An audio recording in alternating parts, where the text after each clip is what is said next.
back to Heroes of the Golden Age. In the first round of episodes, Tarzan was our most watched hero. So, that's who we're going with for our second round of episodes today. We shall return to Tarzan in just a Green moment. Hornet, and it'll continue now also tonight with Tarzan. So once again, we will be leaving the concrete jungle and heading to the actual white men jungle slept most of that and day, seeing what Lord but as Greystoke has in Kuda, store the sun, for us sank in in the Tarzan, heavens, Lord of the giving place Jungle. to Goro, the moon, they were awakened by the delicious incense of cooking.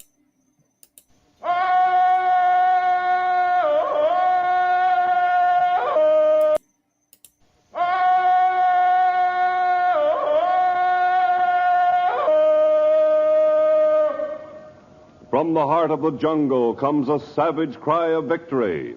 This is Tarzan, Lord of the Jungle.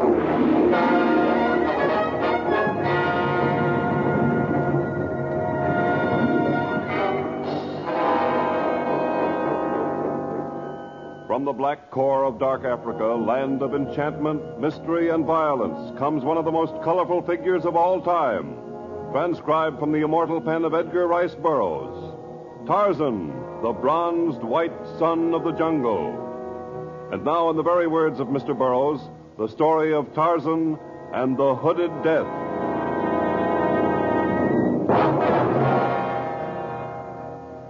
Tarzan had long since come to the conclusion that man was the cruelest of all the jungle creatures. And although the native tribe with whom he had spent the past few months had been friendly enough, it was good to be alone again. He wore a contented smile as he entered the clearing near his seacoast cabin. Suddenly, he stood motionless. From inside the cabin came the scent of man. He crept to the door noiselessly, and then he flung it open. Who's in here? I sense your presence behind that curtain. Step out into the room or I'll send an arrow through your heart. No, don't shoot, Nugu. A native boy. Who are you? What do you want? I am Nugu, and I mean no harm. I came only because I heard of Tarzan's magic. I have no magic. Nugu find much magic here. Small animals that hang on wall and do not move or make sound. A few simple pictures. Thin white bark bearing many strange bugs. Printed books. Sitting mats with long legs like Twigga. Mats with legs like a giraffe? Oh, those are what the Tarmangani call chairs. These things belong to my real parents, whom I never knew. They are strange to you, perhaps, but they're not magic. But Tarzan has much magic. Everywhere in the jungle men speak of him. Nugu traveled many moons to find Tarzan. Nugu must learn Tarzan's big ufumu. Just why are you so anxious to learn about Tarzan's medicine? Well, Nugu is apprentice in school of witch doctor. So also is Galyema, son of uncle. One who learns most medicine will someday be Mutemi. So you want to be the emperor of your tribe, and you thought that... What is your tribe? Nugu cannot tell. You said you'd come many moons. Just where is your village? In the mountain country, near Nagomba. Near Nagomba? But that's hundreds of miles away. You made that trip all by yourself. Yes, Tarzan. My heart say Nugu must see Tarzan. How old are you, Nagu? 14 times has winter come since Nugu was born. 14, hmm? Well, I can't send you back all that distance alone, nor have I the heart to let your trip be for nothing. I'll teach you a few things your competitor doesn't know, though it won't be magic, and then I'll take you home.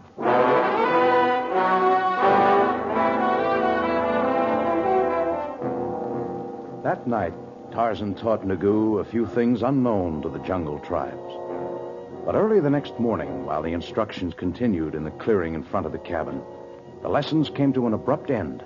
The scent of the Tarmangani was in the air. Instinctively, Tarzan grasped a vine and swung himself up into the trees. The native boy stood alone in lost wonderment as two jungle-weary white men staggered from the brush and fell exhausted at his feet. You going, Chua? You are sick? Water. Just get water. Please. Nugu get water. But first, white men take this powder. What is it? Ufumu, good medicine. Give to other white men, too. Nugu get water now. Here, I have brought water. Tarzan, Nugu thought... Where did you get that medicine, Nugu? What is it? Always people of my tribe carry powerful medicine in gourd about their necks. It's made of strong herbs. You'd better take it, strangers. Much of the black man's medicine is strong against the evils of the jungle. Here, I'll hold the water bag to your lips.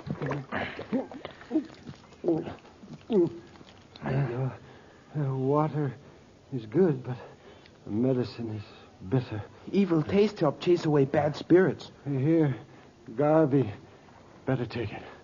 Nothing to lose in our condition. All right. We'll carry you inside now. Yeah, wait a minute. I don't think you have to carry me.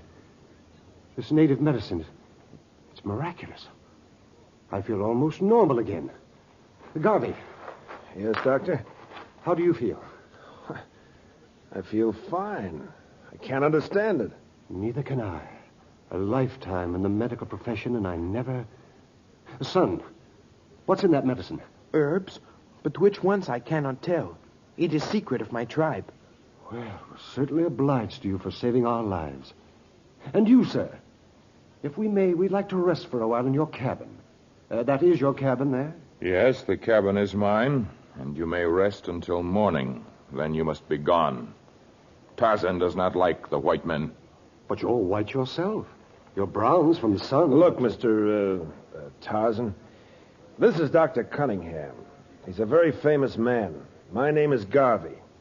It's important that we accomplish the purpose of our safari, and it's important that we make it back to civilization. We're willing to pay you well for your help. I have no use for money here in the jungle. But someone has to help us. Our native porters and Askari deserted us. We have heavy equipment that we cached a few miles back. If you won't help us, we haven't got a ghost of a chance ever getting out of this jungle alive. I have no wish for the death of any man, Mr. Garvey. But many times when the path of Tarzan has crossed that of the white man, he has found treachery and deceit. I did not invite you into my jungle. I do not feel any obligation to lead you out. Just a minute, Tarzan. Yes, Dr. Cunningham? We've heard of you back in our country, and some of the stories of the unscrupulous men you've met have reached us, too. Now, believe me, we are not out to hurt you or any of your jungle friends. The tongues of the other white men also spoke softly. But I've always found that when bearers desert their buanas, they have good reason.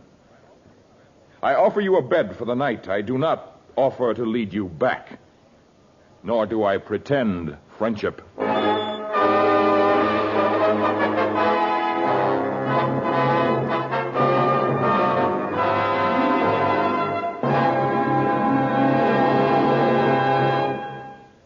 We shall return to Tarzan in just a moment.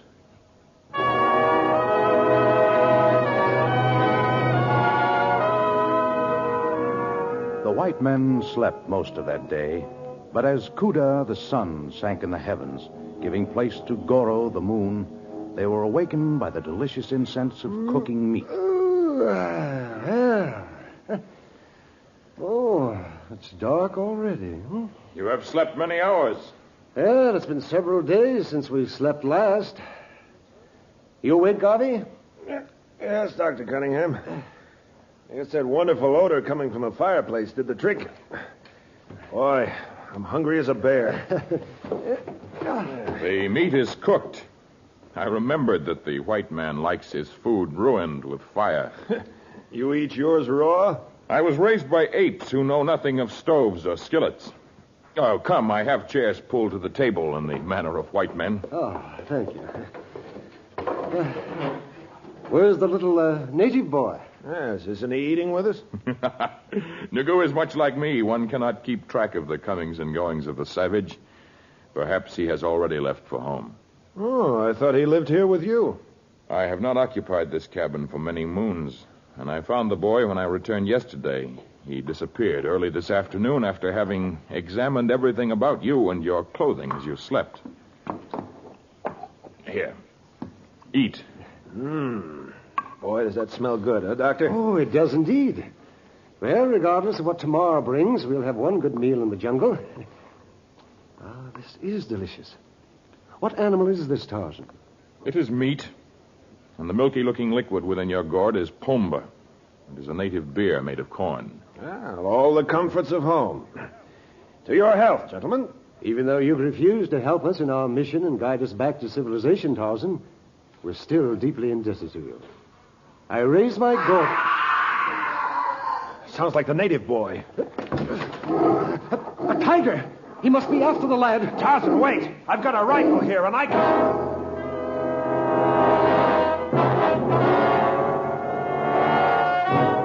But Tarzan waited neither for words nor for the help of the white man's thunderstick. He was out of the door and into the jungle clearing in one great leap. 100 yards away, Nagu was running toward the cabin as fast as his thin legs would carry him. And behind him came a savage tiger, its great strides bringing it closer and closer to its prey. The boy increased his speed. He was going to get away. And then suddenly he tripped on a gnarled root of a tree. Help me, Tarzan! Help me! I will help! The boy tried valiantly to regain his feet, but the great beast was already upon him, his mammoth claws raking the young body, and his huge jaws opened wide to tear at the soft young throat. But before the mighty jaws could close, two steel-corded hands interfered. Tarzan rolled Nagu out of the way with one foot, and his hands continued to stretch the jaws of the tiger further and further apart, until suddenly the enraged beast wrenched free and backed away from the lord of the jungle. But Tarzan was after his old enemy. He leaped upon him, and his razor-sharp hunting knife flashed into the air and then found its mark. Did you ever see anything like that in your life? Fantastic. Come on, Garvey. The boy's hurt. You can't do much without your instruments, Doctor. Look, my kit. There by the boy. Well, how in the name of thunder did...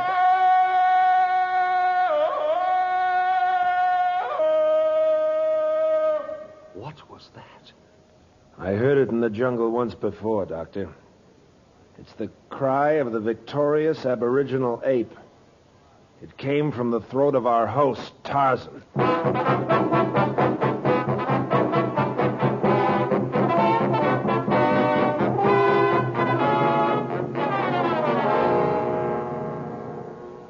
And now the roller bandage. Here you are, Doc. Nagu will live. Yes, Tarzan.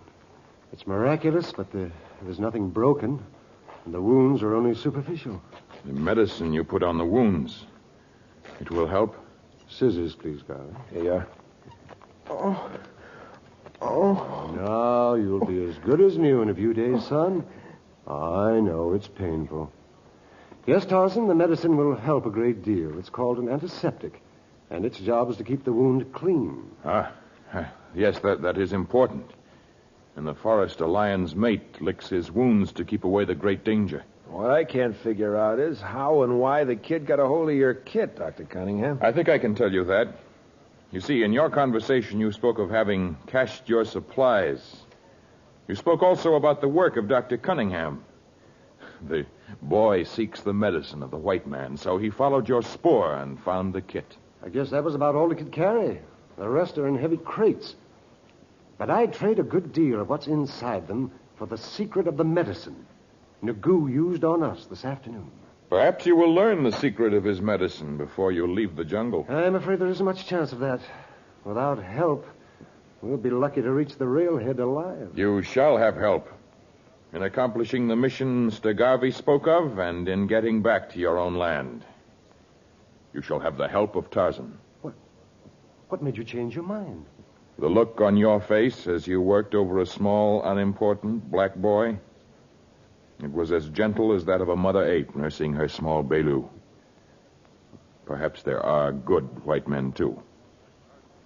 Tarzan offers you friendship.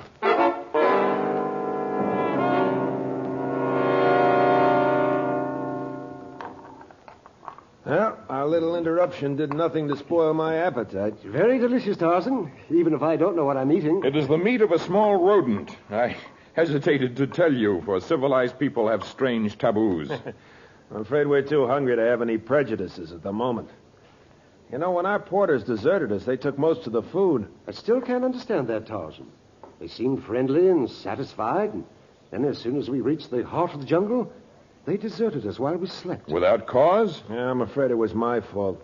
I hired them, and I didn't tell them what we were really after until the night before they left us. Garvey. I'm sorry, Doctor, but Seemed best at the time. What do you seek in the jungle?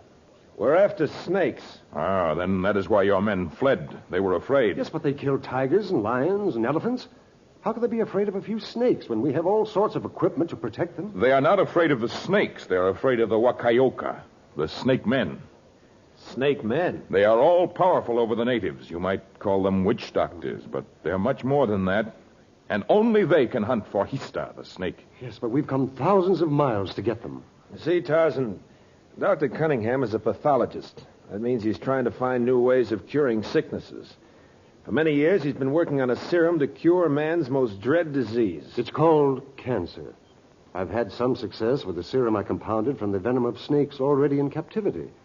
But I think I might be more successful if I could get venom from wild ringgalls. I do not know a snake by that name. Well, its popular name is the South African cobra. You can usually recognize it by its head. It sort of swells up when it gets ready to strike. Yes, The head resembles an evil-looking hood. Yes, I know the snake now. In the jungle, we call it the hooded death. And now that you know what I seek, I suppose you'll desert me like the others. I am Tarzan. I never break my word. I will go with you to the North Country where this snake you call the cobra lives in great numbers. That's wonderful. Together we shall face the hooded death. And together, too, we shall brave the wrath of Wakayoka, the snake men.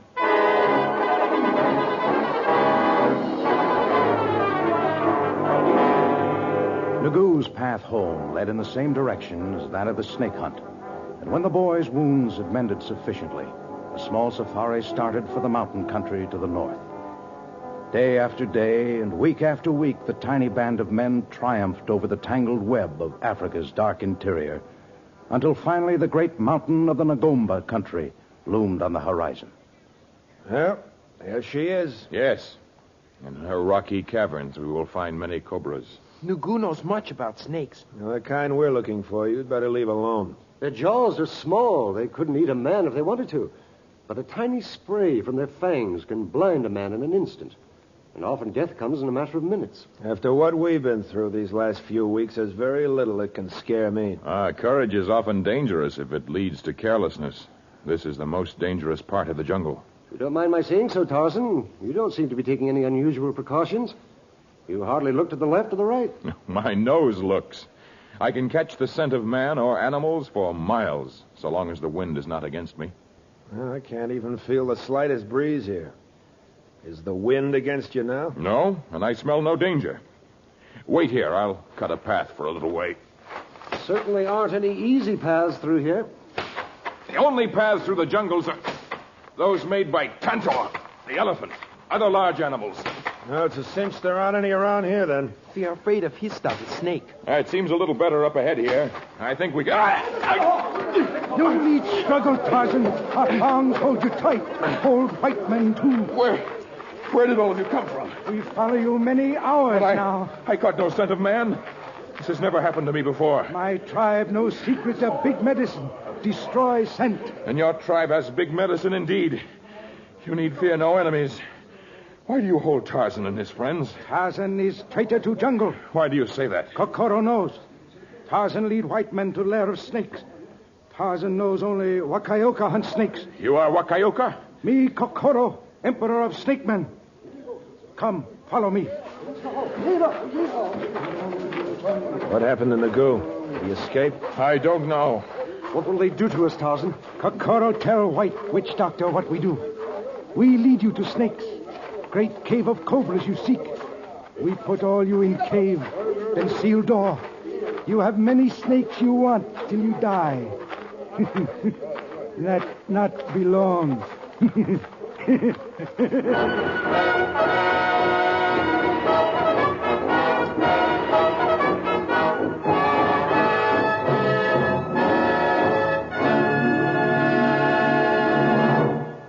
In just a moment, we'll continue with Tarzan and the Hooded Death.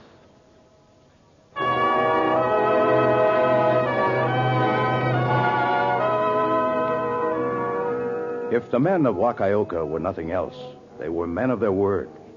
The cave to which they led Tarzan and the two white men was large and dank and filled with deadly cobras, every species and variation of the murderous reptiles that existed on the dark continent. Their carnal eyes gleamed in the torchlight of the processional that prodded its prisoners into the Stygian cave. And then a great rock slid into place, and the 3 prisoners were left in sable blackness. Well, guess this is the end for all of us. If only our hands weren't bound. It wouldn't make any difference. I'm sorry I got you into this, Tarzan. Oh, if only my hands were free. I'm more worried about your legs. Garvey and I have thick boots on, but with your bare legs, you'll be the first target. I'm going over by a wall and try to rub through the thongs. Well, you're better off here in the center. They'll keep to the sides for the most part. I can't think with my hands bound. Yeah, let him go, Doctor. What difference can it make now? Very little, I suppose. You think they know we're here? Yes, but they may not strike unless our motions frighten them. You know, it's funny. I keep thinking about that Kokoro, the emperor. Well, so do I. Oh, no, not that way. I meant that portion of his face to the left of his nose.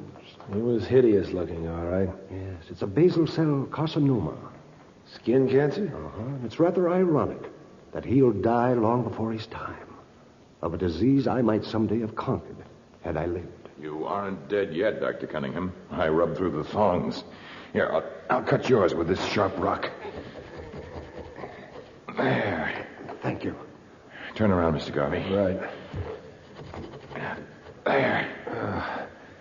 Oh, that feels better. But what now? Well, we'll have to feel along the walls to find if there's a crack somewhere. My arms are strong, and if I can find something to grasp, perhaps I can do a little digging or pushing. How about the rock at the entrance? I tried that. It's too heavy even for me. Well, let's go over the rest of the surface. Garvey, you start to the left of the entrance. I'll start from the right. Tarzan can explore from the point where he rubbed through his bonds. We know there are no snakes in that exact spot. I can see a little now that my eyes are getting used to the darkness. I can see quite well now. I'm more used to the darkness than people of the cities. Let's see what we can find. Smooth as glass over here. Yeah, same here. Smooth and slimy. I'm afraid it's no use. All of these walls are... Tarzan, watch out! One of them's coiling to strike. His hood's fanning out. He's caught the snake by the neck. Smash it against that rock again. It may not be dead. Oh, he's dead. The rest of them are beginning to stir now. If we stay perfectly quiet, perhaps we should... Quiet. Hey, what was that? Over there. Looks like a door, and the rock is opening. Light is coming in. New goo comes. New secret door of cave. We lead you out. Hurry up, then. In a second, they'll be on us. Go ahead, Nugu. We're following you. Are you all right, Doctor? Yes. Watch out for that rock. Yeah, I saw it. Some of them are coming over this way. Here's door. Go ahead, Doctor. Garvey, I'll pull the door shut, Nugu.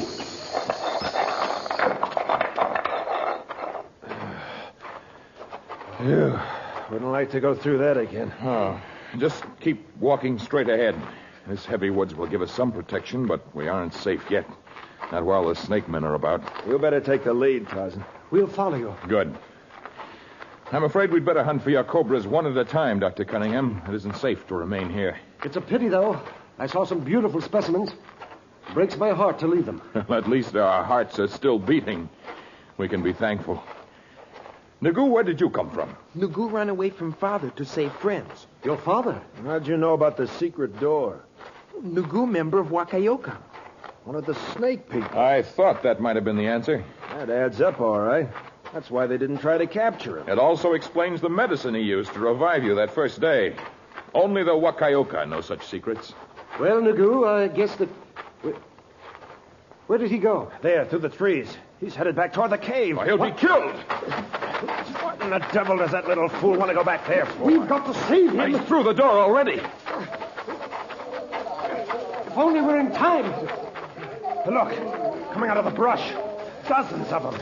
The snake men. Let me through. I've got to get through that door. Not going, Cave. But there's a little boy in there, one of your boys. He'll be killed. Not going. Nagu, come out of cave.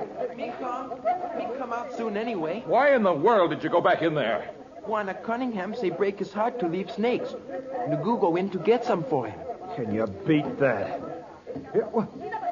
Now what? It's the native drums back in their village. Come, we hold Shorai. Sure, what's that?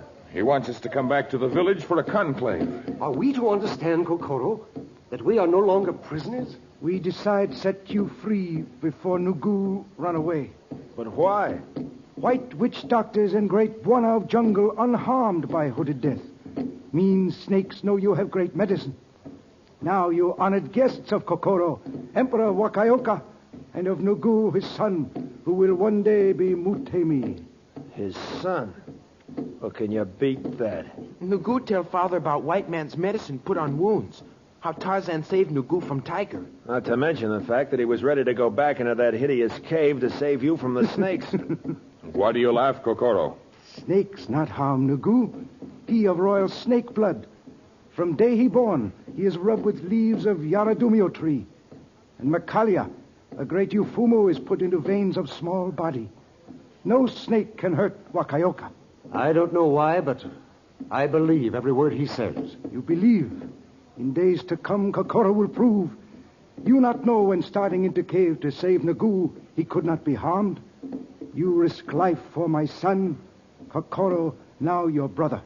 Kokoro, if you were to get me some venom from the fangs of a cobra, I might be able to prove myself a brother to you by treating that sore upon your face. So, my medicine not help that. Kokoro, get you snakes, all you want. We will trade our knowledge. You teach me white man's medicine. I tell you secrets, jungle roots and herbs. And when you're through trading information? Then Kokoro's men lead doctor and friend to Railhead. Mutemi has spoken, Tarzan. Mutemi speaks wisely. Would that all the men of the world could meet and exchange knowledge for good, instead of exchanging spears of war.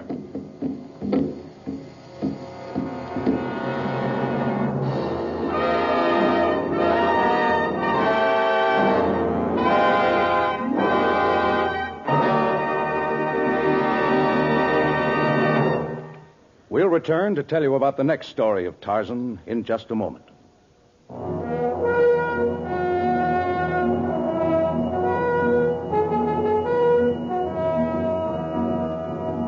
In our next story, we relate the experiences of Tarzan and the Manyuema. The Manyuema, one of the deadliest tribes of the Dark Continent. Men whose savage faces are painted with violent pigments, whose bodies are decorated with macabre souvenirs of their victims, and whose teeth are filed to sharp points so that they can more easily tear into the flesh of their favorite food, man.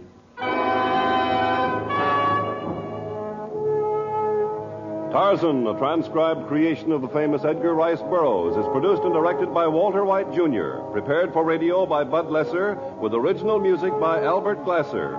This is a Commodore production.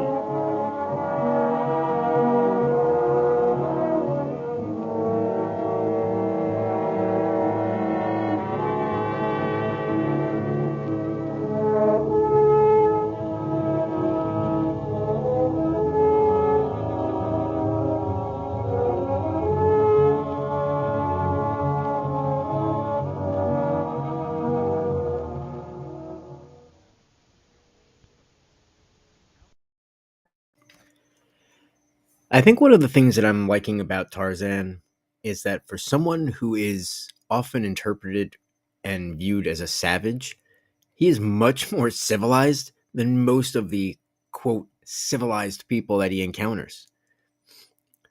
I mean, he's honest. You get what you see is what you get. There is no subterfuge, there's no lie, there's no hidden agenda.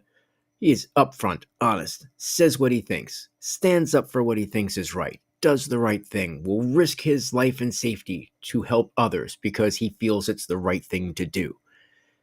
Not because there's something in it for him or there's an agenda. He's genuine. And I'm really digging that. Now, this next episode sounds really cool. It's like Tarzan versus cannibals. It makes me think of Firefly. Yeah. You see where I'm going with this. All right, well, Tarzan versus cannibals sounds really cool. So I'm sure you'd rather listen to that than listen to me. So let's get on into it.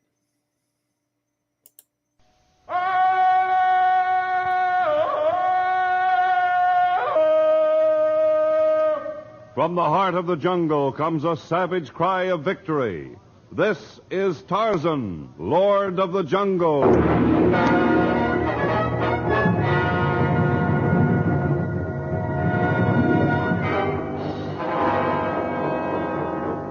From the black core of dark Africa, land of enchantment, mystery, and violence, comes one of the most colorful figures of all times, transcribed from the immortal pen of Edgar Rice Burroughs.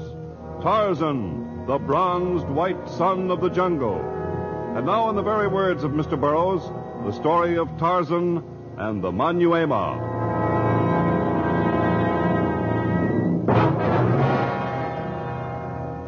Once again, the moon was full, and still the rains had not come.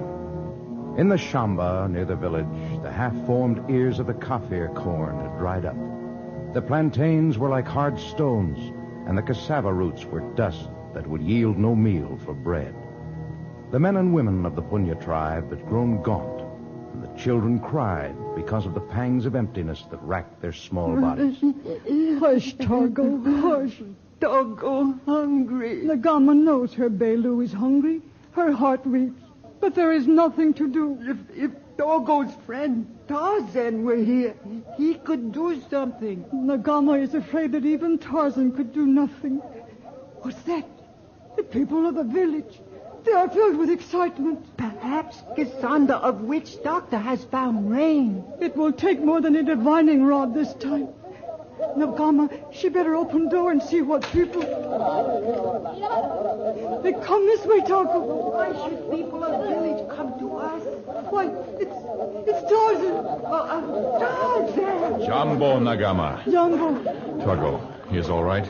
Togo right behind me. Hello, Tarzan. I will speak with you later, people of Punya. Let us go inside. Oh, you are thin, my small friend. There has been little to eat. Oh, but now the rains will come. Togo told Nagama that Tarzan could bring rain. No, I'm afraid I can't do that. Oh, but Togo told Nagama that Tarzan could. I plan to do the next best thing, though. I'm going to take the people of Punya to the rains. I've brought some meat and as many water bags as I could manage. But tomorrow, your tribe must begin a long trek to the mountain country. The trip be hard for a people weak from lack of food and drink. Well, I plan to make it easier. I'm going ahead and blaze a trail. I'll try to have some meat and some water at each night's resting spot. Do I smell food now? The women are preparing what I brought. You'd better get out there, Togo. I want to see you looking fatter than when next time we meet. Oh, don't leave Togo, Tarzan. Take Togo with you. You want to come with me as I blaze the trail and hunt for food? I would have as far to travel if I come with the tribe.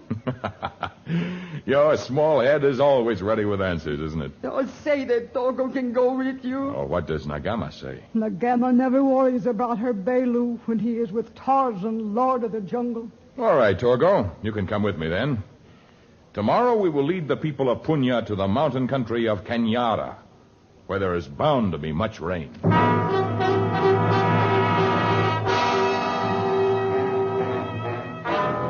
But for once, Tarzan was wrong. The people who lived at the foot of Kenyara, the great slumbering volcano of the north, were as hungry as those of Punya. A cannibal tribe, the Manyuema's garishly painted faces shone in the firelight as they talked over the problem. The grisly souvenirs of their victims, which they wore as decorations about their necks, tossed in rhythm with their swaying bodies, and their teeth, filed to sharp points, gleamed wickedly as they faced their discredited witch doctor. Witch doctors, you logi, no good. Fruit dries up. Animals leave Kanyara. Cattle grow sick.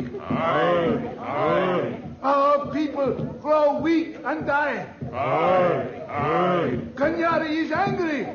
The great volcano frowns upon the people of Manyuema. Manyuemas need new witch doctor, more powerful Urogi. I say, make sacrifice of old witch doctor to volcano. No, hear me, people of Manyuema. Speak, witch doctor. What you say is true.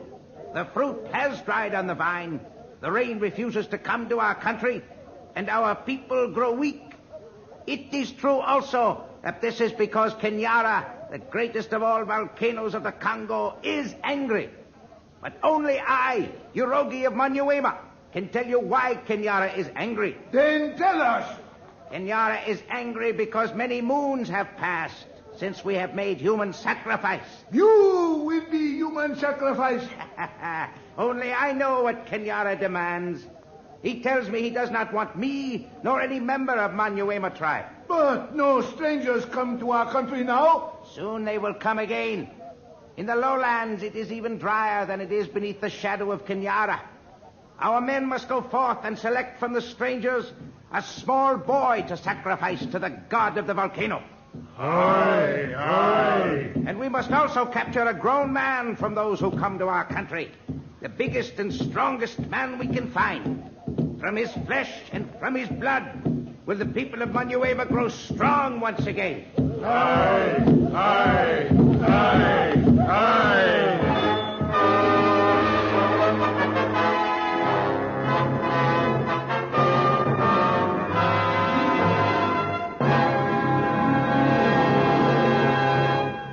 We shall return with our story in just a moment.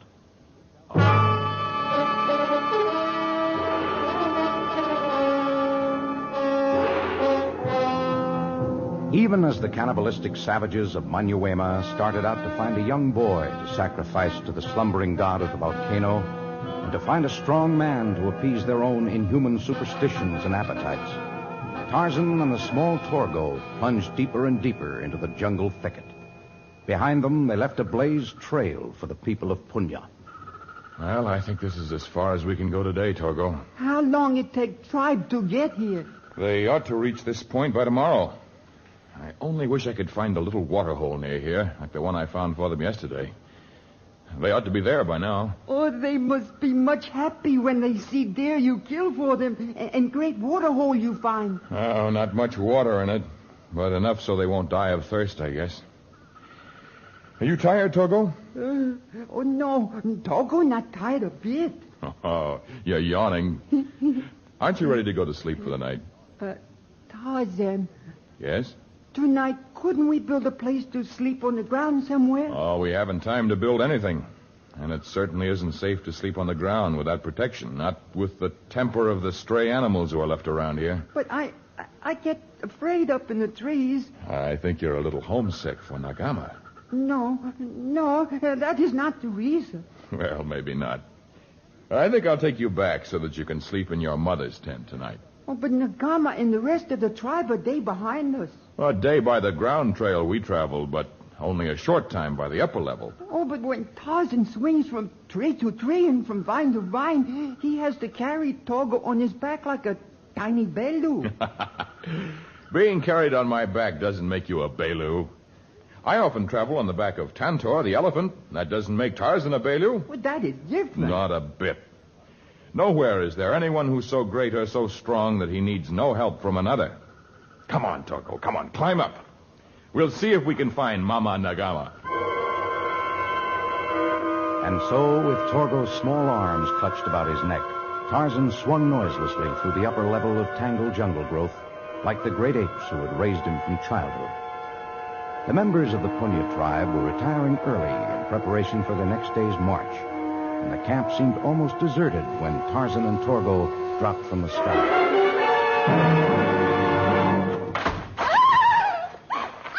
You frightened me! I'm sorry, Suey. We didn't mean to. Oh, Suey always frightened by everything. Not brave like Togo. Oh, Suey's all right. Suey, where is Hima of Nagama? Nagama's tent behind that big rock over there. Santa. Come on, Torgo. Let's find your mother. Why do you always laugh like Dango the hyena? Nagama's tent is behind rock, but Nagama not in tent. Suey, will you stop giggling for a minute and tell me where Nagama is? When we get to waterhole Tarzan makes, Himla, the crocodile, is guarding it. Men are tired and weak, so they say we do without water another day. But Nagama say must have water if she is to live to see Togo again. So she go to the water hole. Did not come back. Wait here, Torgo. No, I come. I see Mama Nagama. Tarzan and Torgo ran through the forest until they reached a looming palisade of sandstone. below which lay the once abundant watering place. Now in its fetid heart lay a great crocodile, and beyond the savage reptile was Nagama, cut off from retreat on one side by the great walls of stone, on the other by the hideous monster. Quiet, Torgo. Gimla's watching her. If she starts towards you, Gimla may attack. Me quiet. We creep up silently. Don't step on any twigs. Now, I'm in a position to shoot. If only my arrow can pierce that tough hide. Well... Tarzan, Togo! Mama Nagama, we save you. Oh, Nagama, don't move. It's only wounded. It's coming at you. The wounded reptile slithered rapidly toward the nearest human, Nagama, but faster still moved Tarzan. He dived at the animal, his great hunter's knife gleaming in the moonlight. The enormous trap-like mouth opened, the jagged teeth beckoned. But as Tarzan landed on the scaly creature, he wrenched it over on its back with almost superhuman strength. The knife rose, and then it flashed down into the vulnerable pale belly. The animal's great tail flayed the air with maniacal fury. The knife plunged again and again, and at last the frantic lashing of the beast stopped. Tarzan put one foot on the dead crocodile, and then he raised his voice in victory.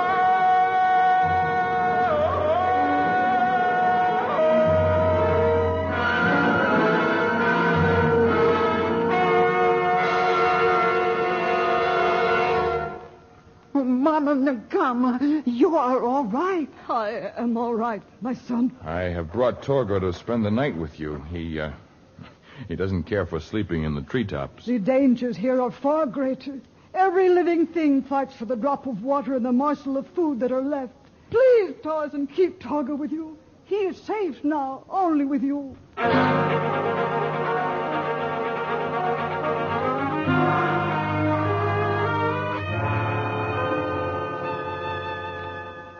Oh, this house in the trees, nice, Tarzan. Well, it's not much protection, but it was all I could build in a couple of hours. Well, last night, before we went back to Nagama, Tarzan say he has no time to build house. I didn't have time today, but I can't leave you alone with no protection. Oh, alone?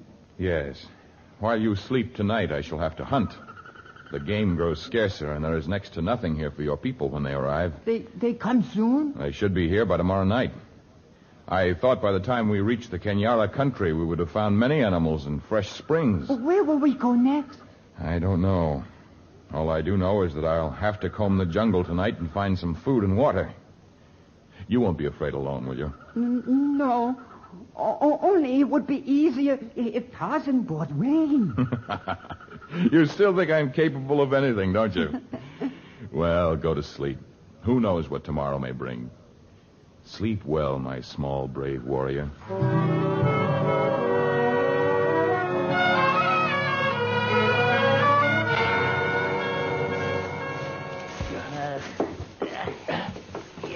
Treehouse, far up. Hard climb. But we are here now. Look, the boy sleeps, and he is alone. Neddy, he's a fine-looking youth. Kenyara will be pleased. He will then send us a strong man to nourish our blood. And after that, he will send the rains, and the Manuema will be powerful once again. Enough of talk. Anjale, when others grab boy, you place hand over his mouth. He must not cry out. Ready now? Aye. Undaka!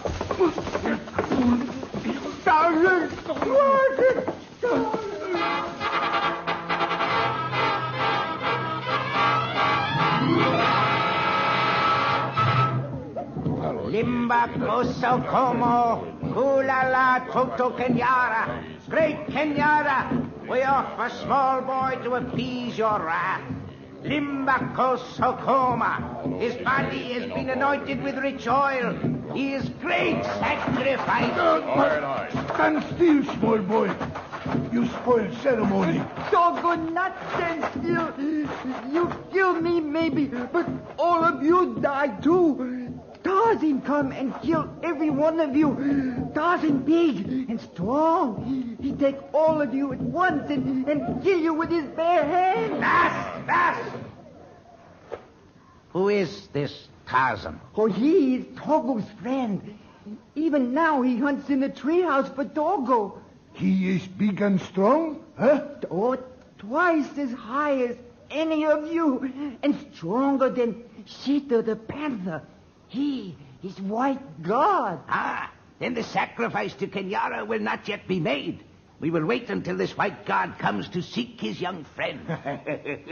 Then we will have sacrifice for Kanyara, and also sacrifice for hungry warriors of Manyuema.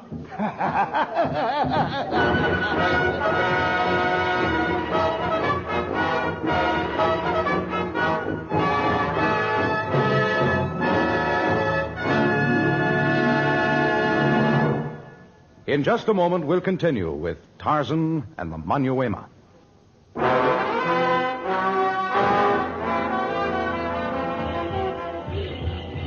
The council fire of the Manyuemas burned bright as the barbaric paint-smeared cannibals danced about their small prisoner, whom they had gagged and bound to a stake. And high in a tree, just beyond the circle of flickering firelight, a great bronzed figure stood poised. Suddenly, a spiral of woven rope flashed downward over the head of a twirling dancer. In the half-light, the rope was invisible, and all that the other natives could see was the fearful sight of one of their number being hurtled upward through space. Did you see that? Angela, he disappeared into heaven. It is some sorcery we do not understand. Angela behind me. I look round. He fly in air. It is Angela. He has been thrown back from the heavens. His neck is broken. He's dead. And only a slender line on his throat. Our enemy has strong Yorogi. Ah! Look! Ganshu! He taken from us now. He too is drawn to heaven. Speak, enemy. Tell us thy wish. I am the god of Kenyala. Oh, the voice of the volcano. Our master. Unless you release the small boy, I shall kill your people, one at a time. You hear that, witch doctor? Kanyara kill us, one at a time. Let the boy go. Where is the body of another of your tribe? It is Ganshu. First Angela, then Ganshu. We all be killed. Me and Thai boy. Now wait, this may be some trick. We not know that you are god of the volcano. Give us some sign. Unless you do, we hold the boy. The sign will be shown tomorrow night when the moon rises beyond Kenyara. A sign so great it will leave no doubt. But if there is one mark of violence on the boy, every man of Manyuema shall die.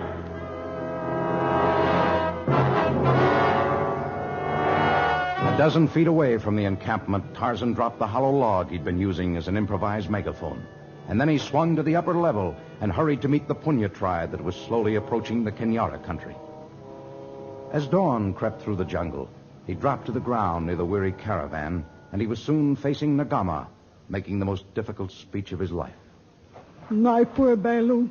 At first I wanted to burst into the camp and kill as many of them as I could. But there were hundreds of them, and I knew Togo would be killed before I could reach him.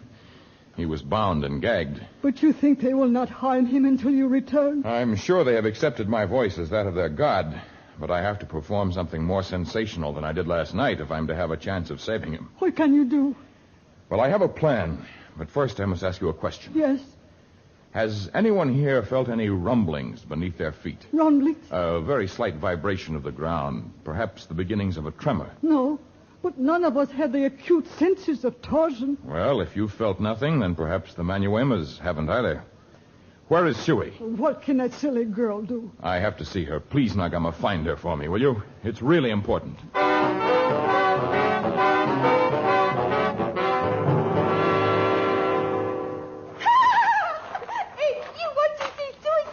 Yes, Sui. Sui, do you remember those bullets you stole from the camp of the white men when they came to the Punya country? Sui never steal anything. Oh, now, Sui, this is important. Torgo's life depends on it. What did you do with those bullets? Sui knows not what bullets are. Oh, Sui, will you stop giggling? Look at me. I like to look at Tarzan. He has handsome face, huh? Look, bullets are the small, hard arrows that come from the Tarmangani's thunder sticks. Remember? I found you with them. And I told you must throw them away. If Tarzan told Suet to throw them away, then Suet threw them away. You did not. I saw them later around your neck. You'd made a necklace of them. Where are they now? Suet has necklace hidden behind folds of skirt. Here. White man's bullets. And to think that this curse of the jungle may yet save the life of Torgo.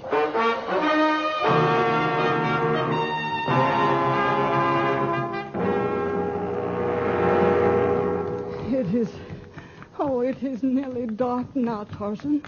We are almost to the top. Almost to the top of the mighty Kenyara. And I still haven't seen any suspicious-looking fissure in the rock. Fissure? Yes, a cleft, a narrow opening, a crack. Over there, but that hard crust of lava. Is that a fissure? Yes, Nagama, that is. Come. Yes, this spot might work. Wait until I put my ear to it.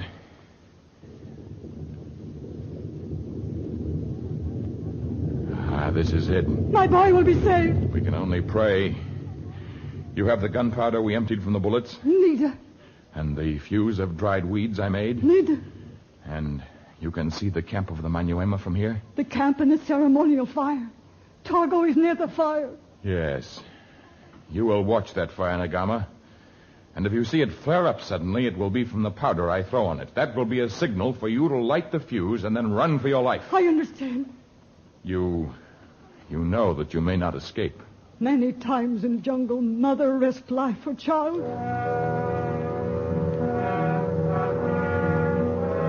By the time Tarzan had reached the base of Kenyara, the moon had risen. He stood at the edge of the village. His face was painted with garish colors that outdid the Manyuema's, and his body was smeared with a phosphorescent substance. His mighty figure, luminous in the sable night, looked for all the world like that of some strange jungle god as he walked boldly into the camp and approached the fire. Who approaches the fire of the Manyuemas? I am the god of Kenyara. You are a false god. I fear not your anger. My anger is mighty. Unless you do as I say, I shall destroy all of you, and your village as well. No, mighty witch doctor. Do not anger him. He is the god of the volcano. His body gleams like the moonlight. Last night, his voice came like thunder, and he killed 2 of our men. He killed them by a rope. I found it this morning. And his voice thundered through a hollow log I also found. He is a faker. Capture him, men of Manyuema. Wait! I give you one more chance. Unless you untie the boy, I shall produce the sign I promised you last night. And it shall mean death. Take him. The boy dies. And so does this defiler of our God. Stop! Put no hand on me. You see this bit of powder? Aye. I toss it into the ceremonial fire. So. That is the sign of Kenyara. It means nothing. Take it. Oh, it is the sign of Kenyara. Even now he prepares to wreak his anger upon you. Listen.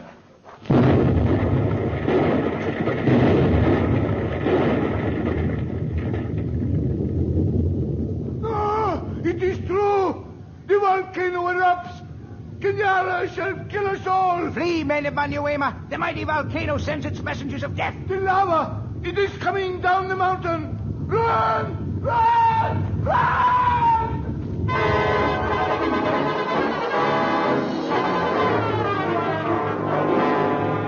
The molten lava sprang from the volcano and rushed down on the village below. Native huts and fences and trees and rocks were swept away in the boiling inferno of fury that leaped forward, and all were killed, save only the godlike creature who ran with the speed of Bara, the deer. Beneath one arm, he held a small, frightened native boy, and when he put him down at last, it was high on the hilltop from which the molten death had flowed. Oh, Torgo. Oh, Torgo. I am all right now, Mama Morgana. Why you cry? I cry from happiness. You are unhurt, Nagama? The flow went in the direction of the village. But when will this tide of destruction we started stop? Even now it stops. The rumble you hear is not of the volcano. It is thunder. The rain! The shaken from the sky by Kenyatta's might. The fruits and the grain will grow again. You sing again, Ma. Togo told you Tarzan could bring the rain.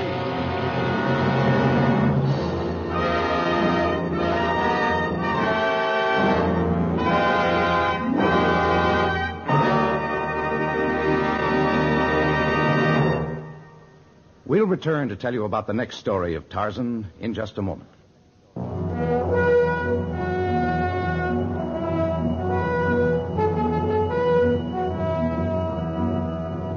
In our next story, we relate Tarzan's experience when he forsakes the jungle for the city of Omdurmara.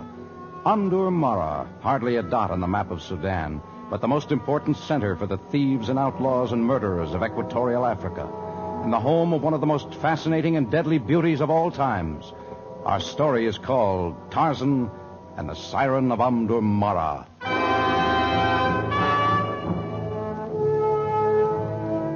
Tarzan, a creation of the famous Edgar Rice Burroughs, is produced by Walter White, Jr., prepared for radio by Bud Lesser, with original music by Albert Glasser. This is a Commodore production.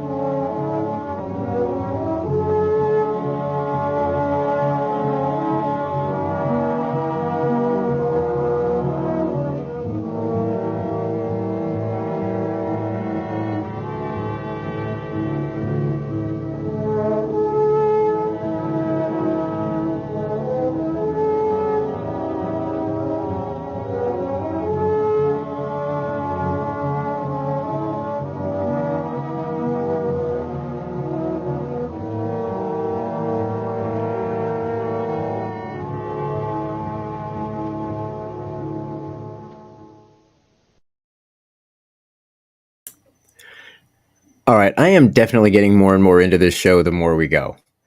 That was a really fun episode. Tarzan versus the Cannibals did not disappoint. We got to see our old friend Torgal again. I mean, come on. This was really fun. The volcano gods, the black powder. Tarzan, come on. For again, somebody who's very underestimated. He's referred to as, a savage, nothing advanced at all. He's just a mindless. No, come on. The whole plan with the black powder and the volcano god, that was pretty slick. Tarzan is pretty slick. You got to admit. Now the next one sounds pretty interesting, and you can see exactly where Tarzan's getting in trouble, because Tarzan does seem to get in trouble where the ladies are involved. So let's see what we got going for us now.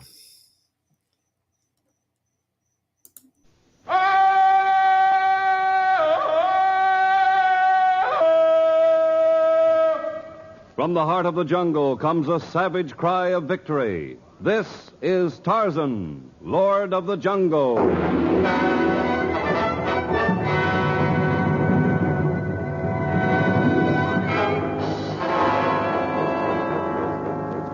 From the black core of dark Africa, land of enchantment, mystery, and violence, comes one of the most colorful figures of all time, transcribed from the immortal pen of Edgar Rice Burroughs. Tarzan, the bronzed white son of the jungle. And now, in the very words of Mr. Burroughs, the story of Tarzan and the Siren of Omdurmara.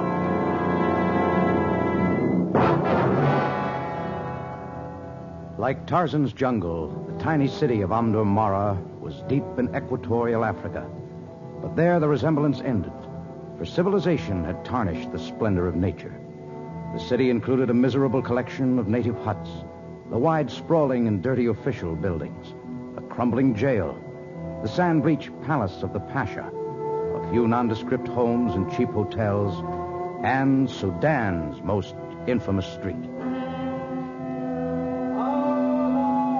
Allah is most great. Allah is most great. Allah is most great. From the whitewashed minaret of a mosque, the muezzin summoned the faithful to prayer. But a lone rider, his Bedouin robes flying, disregarded the surah as he galloped up to the real heart of the city, the Café Bal Oriental, standing in solitary splendor at the foot of the Street of Thieves. You there! Take my horse! I should hold the reins, Effendi, but we must make ourselves prostrate upon ground. Why? It is time of evening prayer. Ibn al-Suman cares nothing for prayers. I have business in the Cafe Bal Oriental. Make fast my steed and have the door open for me. Will be as you say, master. Arms, mighty Sheikh. Give this lowly Arab a small bakshish. I have neither patience nor money for beggars. Out of my way. Oh, 1,000 times 1,000 curses on you. You should not kick crippled beggar, Effendi. Am I to be taught manners by a Nubian slave? I meant no harm, master. I meant only it is bad luck. Ibn al-Suman makes his own luck. Have the door of the cafe open for me. At once, master. And please not tell my mistress I offend thee. The door. Open the door of the Cafe Bal Oriental for the great Sheikh, Ibn al-Suman. Ah, the music of the Orient and the perfume of rich incense. This is more like it. Have the barman pour a drink for me. At once, Effendi. It better be at once. I'm getting tired of being treated like an untouchable. I have to beg my way into this brocaded den, and once I am here, You are here, aren't you, Ibn? Julnar, I did not think you were in. But one always knows when you are present. I didn't mean to cause a fuss, but after all, I've crossed half the desert to see you. And it's harder to get in here than it is to rob a caravan of 100 camels. Keep your voice down, my handsome one. Even inside my cafe, we do not advertise our means of making a livelihood. Sorry. If you would forego your drink, we could talk more freely in my quarters. You know I'd forsake 1,000 drinks to be with you, Golden One. Go ahead, Julnar. I follow in the wake of your tiny jeweled slippers. Did you bring gifts for me, Ibn? Come over to this table here, Julnar. There. Gold and necklaces and rings and brooches. Fit even for such a queen as thou, Julnar. They look as if they would bring a good price in the thieves' market. In the thieves' market? Are my gifts to you to be sold along with the offerings of your other suitors? Why not? Why not? Because I've risked my neck to bring these baubles for you to wear. Have you not promised to give your love to the man who brings you jewelry fit to grace your great golden beauty? And do you think these trinkets are worthy of my beauty? These trinkets on this table are worth a fortune. Oh, you did try, Ibn, and I'm grateful. But the man who wins me must bring me a jewel like the great star sapphire that rests in the forehead of the god of the Karmikas. You expect me to rob the idol of a jungle tribe thousands of miles from here? The man who wins my love must be willing to make an effort. There are others who would try. Darcy, the undersecretary of the French consulate. DeWitt, the Englishman. The American adventurer. Stop. You do not have to reel off the names of my rivals. I'll get the star sapphire of the Karmikis for you, Julnar, even though it means facing the cannibals and the pygmies and the wild animals and the untamed white god who has bested so many raiders of the jungle. Tarzan? He has killed many. But he has not yet faced a man like Ibn al-Suman, who would stop at nothing to secure the key to his beloved's heart. The jewel will be yours, Julnar.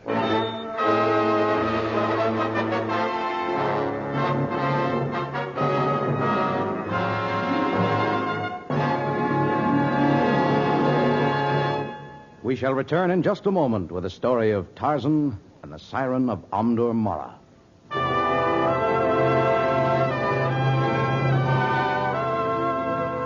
Several weeks after Ibn al-Suman's vow to obtain the star sapphire for Julnar, Tarzan's jungle paradise was suddenly disrupted. Native villages were assaulted. Great herds of elephants stampeded. Sheeta the panther and Numa the lion ran in fright. All living things screamed in terror as the savages of the Karmiki tribe rampaged in the jungle. Their hearts and their spears of war turned against their neighbors. Tarzan braved death 12 times before he managed to gain the camp of the warring Karmiki. Great Chief Nagako, I come because your arrows and your spears have caused terror in the jungle. This war must stop. Nagako, long time honor name of Tarzan. But this war no business of Tarzan. Whose business is it? Your warriors have attacked the people of many different tribes. We search for him who has defiled our god. Oh, someone has damaged your moon idol? Great star sapphire of moon idol has been stolen. What? Temple guards strangled.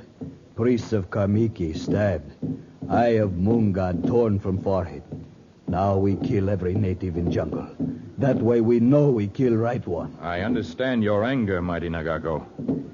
But your desire to kill everyone so that you know you've had vengeance on him who is guilty does not speak well for the honor of your people. We have no honor until Eye of Moon God is back. Perhaps Tarzan can help you recover the sapphire.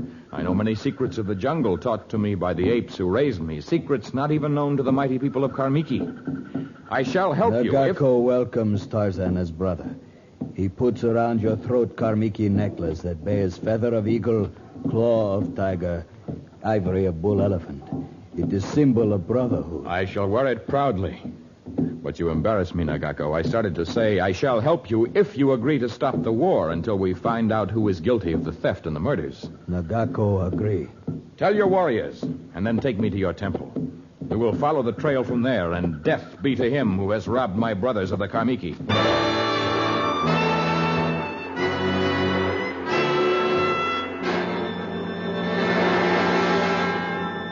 This is the sacred room? Nadeo, and there our God with great eye gone. Until moon gods see, evil spirits possess our children. The priests who were killed, they met their death in this room? Nadeo, they die at entrance. Many signs of struggle with robbers. Nagako think maybe it was Waziri of Marwa tribe, or perhaps of Punya. Did your priests wear garments of silk? Silk? No. Only simple dress of animal skins. And yet there is a thread of silk caught in the rough timber of the doorframe. Neither the Marwas nor the Punyas know anything of silk. Indeed, that is right. You say they died by the knife. Strange knife. Made only small wound. Look, on the wall back of the idol. Do you see that hole? Indeed. Your priests died from the bullets of the Tarmangani's thunderstick. So... Outside the temple in the clay, I found the impression of a leather sole, yet there was no mark of a hard heel as worn by a European. And on that beam there is the thread of silk. What Tarzan say true, but what it mean? The defiler of your temple and the thief who stole the star sapphire is an Arab. But no Arab ever learned about Jewel of Moon God. One Arab did, and we're going to find him.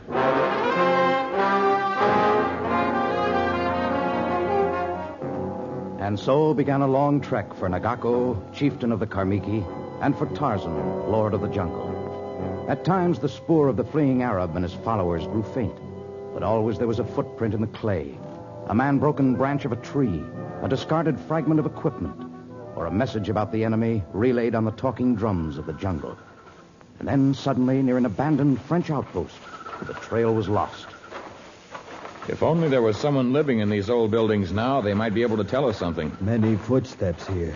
Not tell which are Arabs. Well, some of them lead down to that siding of the Kasalu Railroad. But if the thief boarded a train, there's no telling where he may have gone. What we do? I don't know. Maybe if we get out of this broiling sun, we may be able to think better. This end building. Look best. That thatched roof has been on there for many years. But it does look in better condition than the others. Oh, let's go in.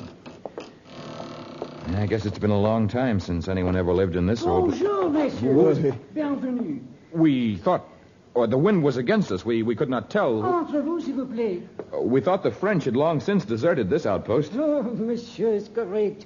But Henri Duval is a sentimentalist. For 20 years I am attaché here. I come here as a young man. It is my first appointment. Although political changes send my countrymen away, I remain. I am a sentimentalist. Now, come in and have a seat. Santa. How do you exist here, Monsieur Duval? I own a bit. The engineer of the Castle Railroad bring me a gift of ammunition every Bastille Day. And there are berries and fruit. I would gladly share my simple dinner with you. Visitors twice within the same number of days. I am too lucky. You have visitor yesterday? The handsome Arab on his way home to the arms of his beloved. An Arab, eh? Did you happen to learn his name? Maybe. He was Ibn al-Suman, a romantic cavalier with a romantic story. Well, what we would like to know is that... It seemed the object of his affection has never given her heart to any man, and she has never worn any piece of jewelry. Oh, that's very interesting, but Long ago, she has swear only to wear a jewel that can match her beauty. Someday, someone give her a jewel she like, and she will wear it. And he who has given her the token will be the chosen one. Now, Ibn al-Suman return home with a great jewel. The jewel? You saw it? It was a star sapphire? Mais oui, it was the size of an eagle egg and as brilliant as la lune. As brilliant as the moon. I have moon god. Is that not a charming story?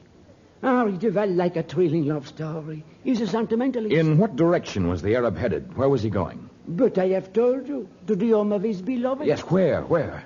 He traveled east to the city of Omdurmara.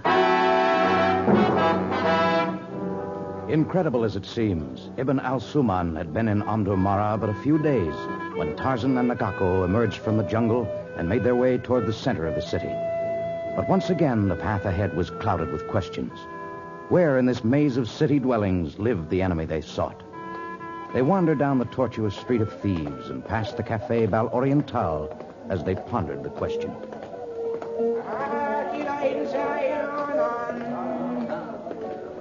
Would be dangerous to ask too many questions. If they find Nagako, his free man, might try to take him slave.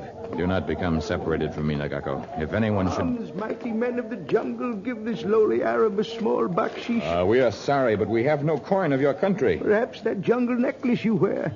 In the marketplace, it would bring the price of a bowl of millet meal and sour pap. A tribal necklace. It is of little intrinsic value, my friend, but it means much to me. Oh, wait, I just remembered. I have a few francs forced upon me by a sentimental Frenchman. They are yours. Here. Oh, 1,000 blessings on the white jungle man. Would that this humble servant of Allah could do you service. Perhaps you can. Can we trust you not to make loose talk? My lips can be like those of the mighty Sphinx. Good. We seek one named Ibn al-Suman. Do you know him? You are friends of his? We enemies. He has other enemies. He is a man who kicks beggars, who brings upon himself 1,000 times 1,000 curses. Then you do know him. Can you lead us to where he lives? By Allah, I can. But if you are enemies, we had best wait until nightfall. Tomorrow night, perhaps. Why not tonight? Tonight he gives a great party. Today, in the bazaar, he received a sapphire necklace from a goldsmith who mounted the jewel for him. Yes? And tonight at the party, he presents the costly bauble to the woman of his heart. If you will lead us, we will attend this party. As Allah is my witness, I warn you, he uses the scimitar with cunning skill. His guards are legion. And he would as casually snuff out your life as another man would put out a candle. Yet, if it is your will to go tonight, by Allah, I shall lead you.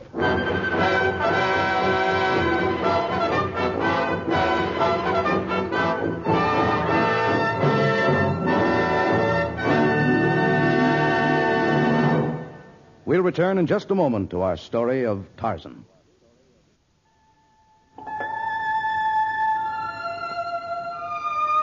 In the distance, the blue Nile shimmered like a ribbon of silk in the moonlight, and the whitewashed minaret of the mosque gleamed like a skeleton finger.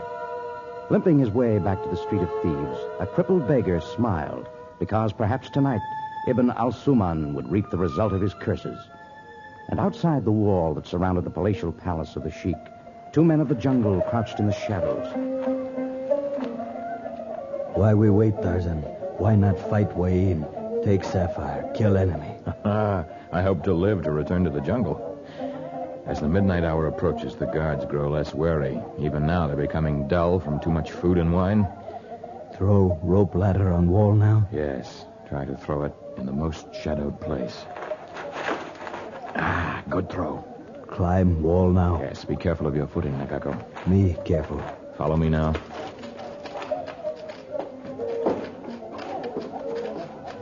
Be very quiet now, Nagako.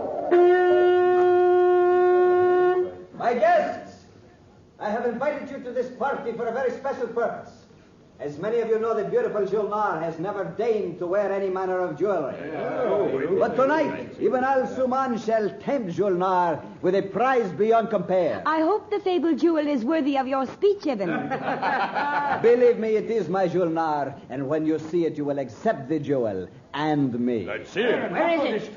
Behold, the star sapphire of Karmiki. Ibn, it's magnificent. Ibn, watch out, savages leaping from the wall there. To thieves, at the men, they... No, you cannot take the sapphire. The black one has it. He's fleeing over the wall. He's escaped. Get the white one before he reaches the top. The guns. A mighty shot. His blood stains the top of the wall. We will comb the forest for the black one who has the jewel. The white one we will find dead On the other side of the wall. Hey, Jarl!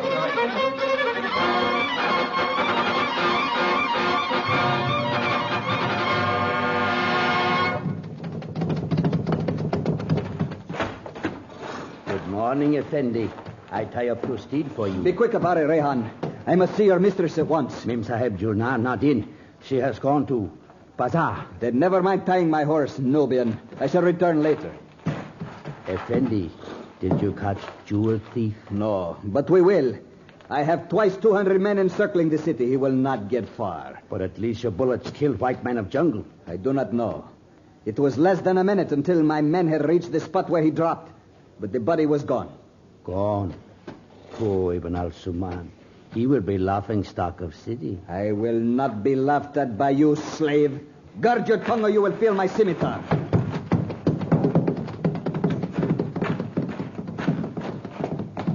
Ah, there you are, Rehan. Did you not know I sent for you? I was just coming, Mem Sahib. May I be of service? You can tell me what mystery transpires here. Mystery? Last night you were in attendance when I went to the party in my honor. After the skirmish, the body of the handsome white thief we believed dead was missing. And so were you. I was confused by battle. I ran to woods. Stopping here at the cafe only long enough to steal bandages and medicine and food. Is that not true, Rehan? It true, Mem Sahib. Unless you lead me to the place where you have hidden this tall white man, I will have you turned over to Ibn al-Suman and beaten.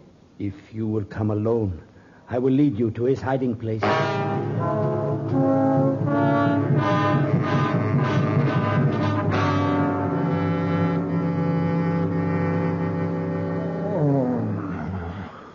You wake up, Tarzan. It is dark. You are Nagako? Me, Nagako. We in cave. Tarzan unconscious many hours. Yes, I remember. The bullet in my side. No try move. Bullet removed. Side bandage. But how did you get me to this cave? Where is it? Not far from Omdomara. Me got jewel. Then look back. Tarzan not there. Me turn round. Native dragging Tarzan toward woods. Nagako carry Tarzan to cave native knows. Then he goes way. Comes back with medicine, food, bandage. He must be a brave man. Who is he? Name Rehan. He's traitor to Karmiki. He's a Karmiki? Long ago, he taken slave. He tell mistress and Ibn al-Suman about Eye of Moon Idol. That how Arab know about jewel. But why did he tell? Shh. Someone come. Who come? It's Rehan, great chieftain. Rehan and woman. Why you bring woman? I forced him to bring me. Woman force you. You call self Karmiki. Speech and dress have changed. And heart, too. Rehan, I always thought you were from Nuba. You are a Karmiki, and this is a Karmiki chief? Me, chief of Karmiki. But him not Karmiki now. Great Chief Nagako, it's true I told about jewel. And it's true also I knew Al-Saman would steal it. But it only so you and your men would follow him to Amdumara. I planned to help recover jewel and return home to my people. It was my only way of escaping from slavery. I have helped you. Please take me back with you. Rehan caused death of temple guards and priests. Cannot take you home. Please. I won't let you go, and he won't take you, Rehan. Enough of this. Where is the wounded white man? In dark corner there. But you... And you are the fool who risked your life for a jewel. It was my life that I risked. I did not gamble another's to satisfy my vanity. You insolent savage. My wounded side keeps me from turning so that you may slap the other cheek. So you are the woman for whom men steal and brave death. No man has ever dared to talk to me that way. Perhaps no man has ever seen you in your true colors.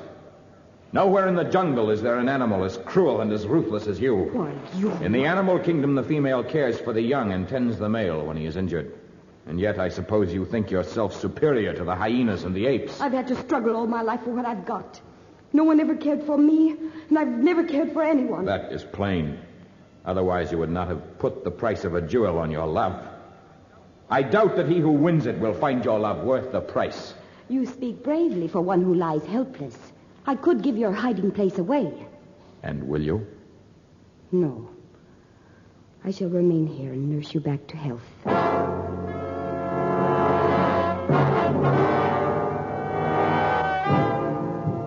Week after week, Julnar did nurse Tarzan, though their relationship was most strange.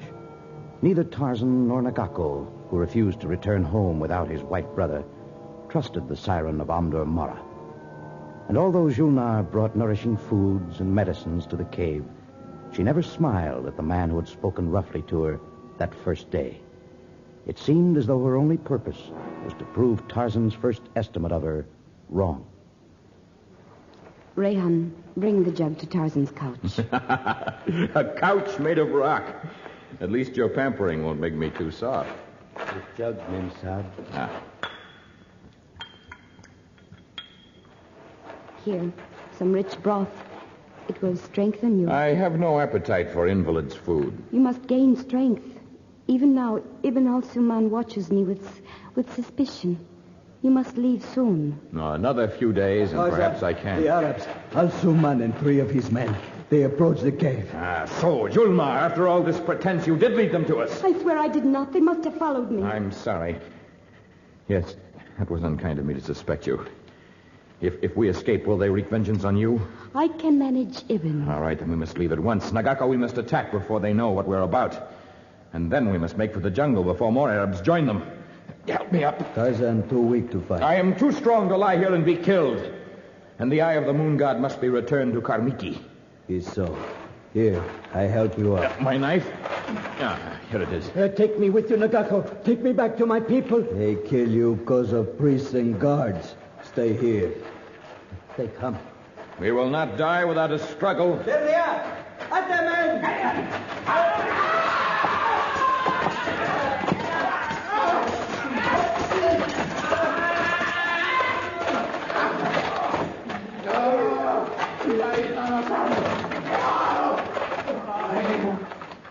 Oh, I cannot look, Rehan. Tell me what happened. The Arabs are no more, Mem Sab. And Tarzan and Nagako head for edge of jungle.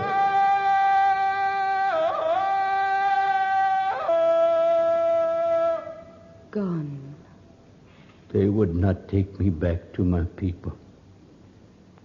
Mem Sab, you a necklace of Karmiki. It was Tarzan's. In the rush, he forgot to take it with him. But you say, if you ever put on jewel or necklace... It would mean that I had accepted a gift and the love of a man. As those two disappear into the jungle, Rehan, we both lose something we love and can never have again.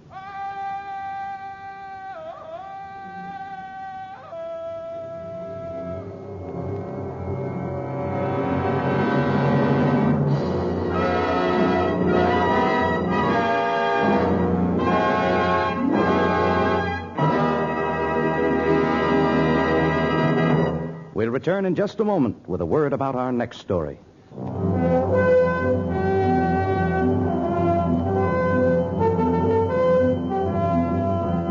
It does not shine like gold, nor gleam like diamonds, but men have traveled the world looking for it. They have plunged into the bowels of the earth seeking it, and almost every time it is found, it brings war and suffering and death. For the first time, it is discovered in the heart of the jungle, and this time, too, it brings death and drama in the story Black Gold of Africa, which we relate in our next story. Tarzan, a transcribed creation of the famous Edgar Rice Burroughs, is produced and directed by Walter White, Jr. Prepared for radio by Bud Lesser with original music by Albert Glasser. This is a Commodore production.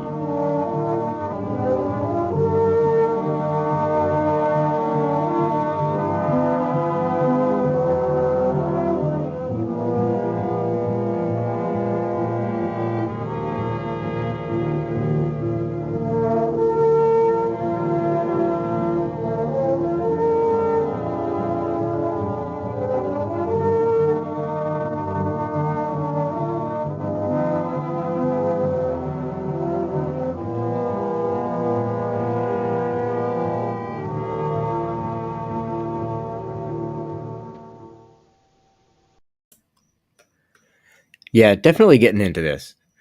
Tarzan is a strategist. I'm telling you, he's a planner. He doesn't just blindly run into things. Like even in the last episode when his friend was captured, Torgal, they had him, the cannibals, and yeah, he killed a couple of them as an example, saying when he was impersonating the god of the volcano, which was, again, pretty slick. I mean, a mindless savage wouldn't think of something like that. Tarzan's pretty cool. I mean, and in this one, I mean, even when you got the Siren, who's, granted, he's had some kryptonite moments when it comes to women, but yeah, he just like laid down the law. He just gave her like a verbal backhand about just how awful of a human being she was. That was awesome. Yeah, I really dug that part. So we're going to actually go ahead and do one more episode. We're going to make up for the fact that we had an episode short last time. For the most part, trying to do groups of 3 on these. And we only did 2 last time. Had a lot of stuff going on. Wasn't able to get a third one in when we premiered Tarzan. So wanted to do the 3 for this episode and kind of a little bonus. And plus, like I said earlier, the Tarzan episode was our most watched one of the premieres. So kind of a way to celebrate that a little bit by putting a little extra episode in. So without any further ado, let's get back into another episode and see what Tarzan's up to next.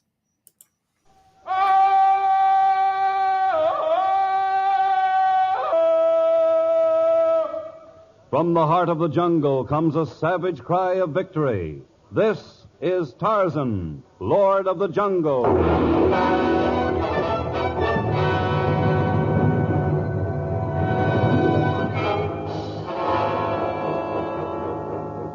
From the black core of dark Africa, land of enchantment, mystery, and violence, comes one of the most colorful figures of all times, transcribed from the immortal pen of Edgar Rice Burroughs.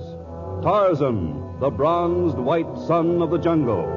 And now, in the very words of Mr. Burroughs, the story of Black Gold of Africa.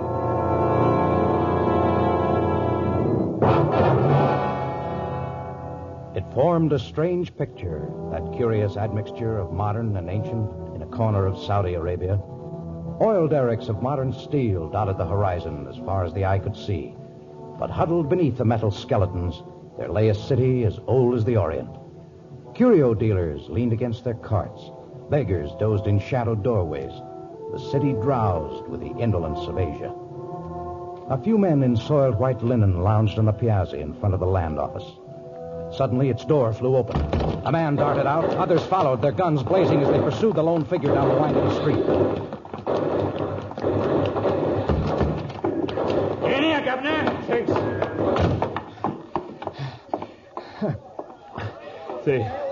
They almost got me.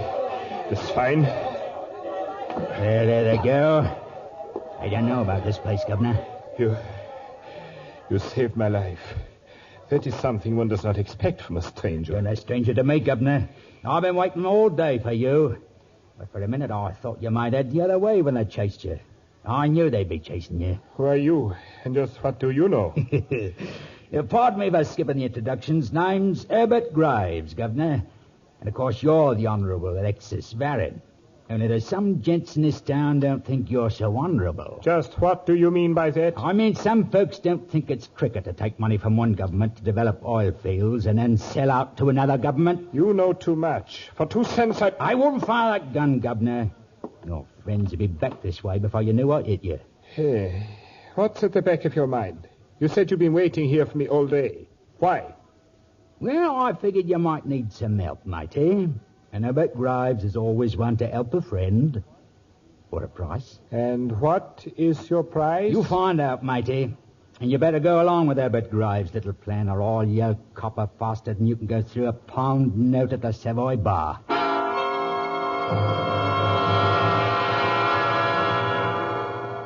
It's crazy, I tell you. I don't know anything about gold mining. You're an engineer, ain't you? Yes, but I've spent my whole life in the oil industry. Yes, I know, Governor. But you've got money and you know engineering. If you won't join me, you're going to join your maker. I can make a tidy sum turning you over to the government. And don't you forget it. Yeah. When do we leave? That's better. We leave tonight, Governor.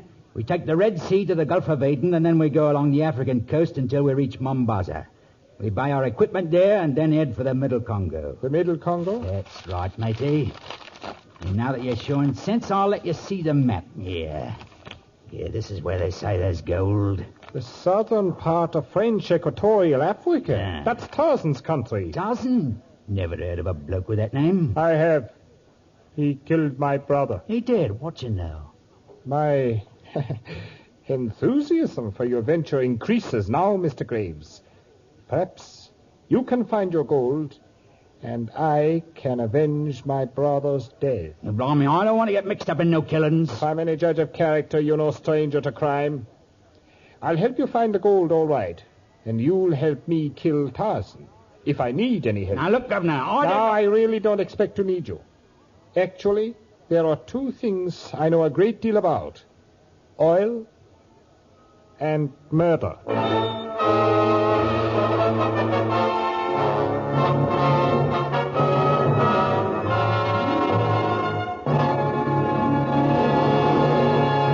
We shall return to our story in just a moment.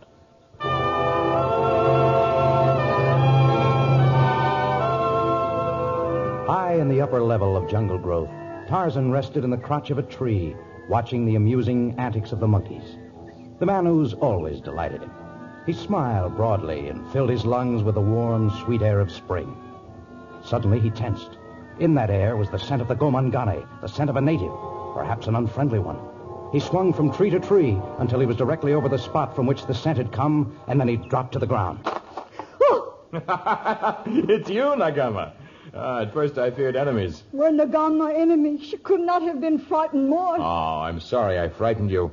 But I hardly expected to find a woman roaming in the jungle alone. Nagama had to come alone, Tarzan. You had to come alone?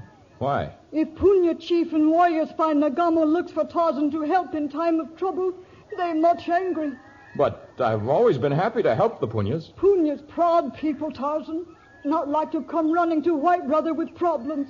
Nothing's wrong with Torgo. No, Nagama's son as well as rest. But all of Punya's have trouble. Since great dry spell, Kafia corn grows poorly.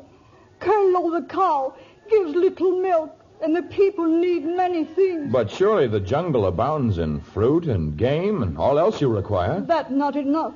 Missionaries teach us use of white man's medicine and books and other things. And to have these, Punyas must have money. Oh, money causes real troubles, Nagama.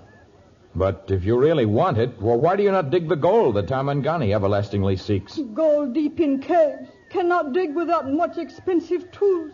Sent sample to mining company in White Man City. No message is returned. It is well that the Tarmanganis did not answer your message. Still, you have a problem, and Tarzan will attempt to help you solve it. Tarzan guided Nagama as far as the edge of the Punya's village, and then he returned to his lair. As night fell, he turned his eyes to the sky, searching for an answer to the problem of his black brothers.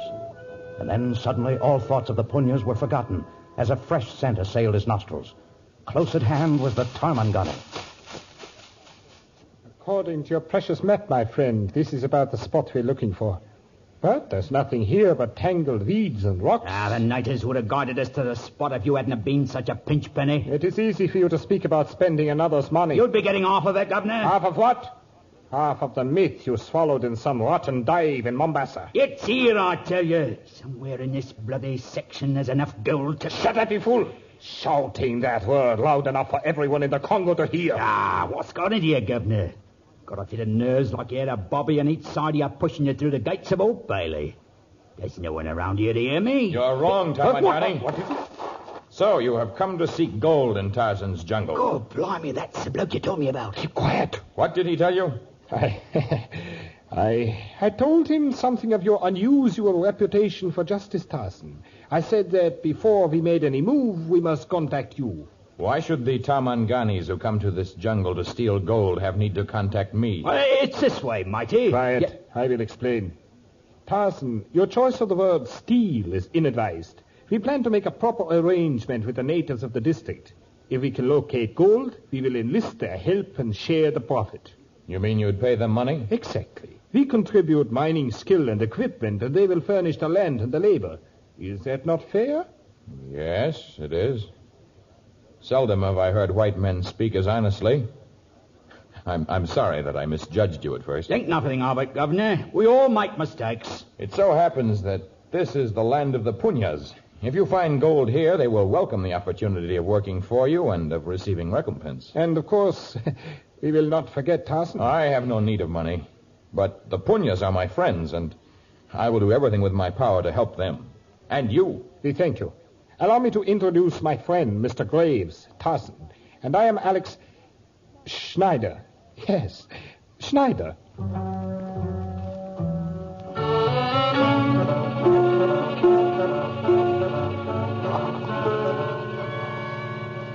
All the caves for you, matey. Just ahead.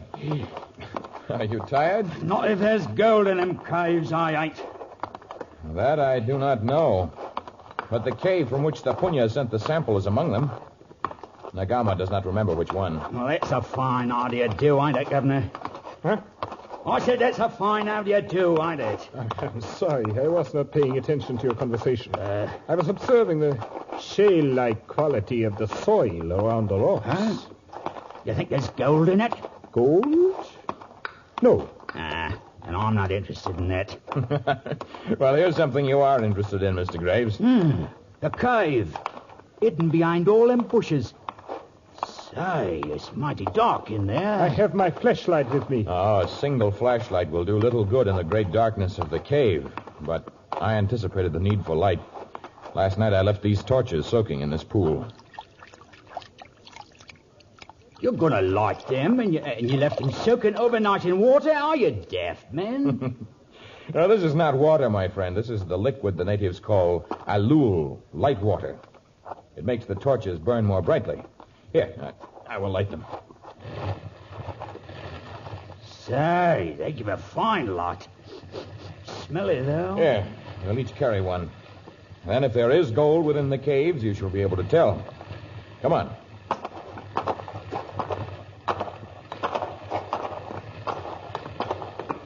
Walk carefully.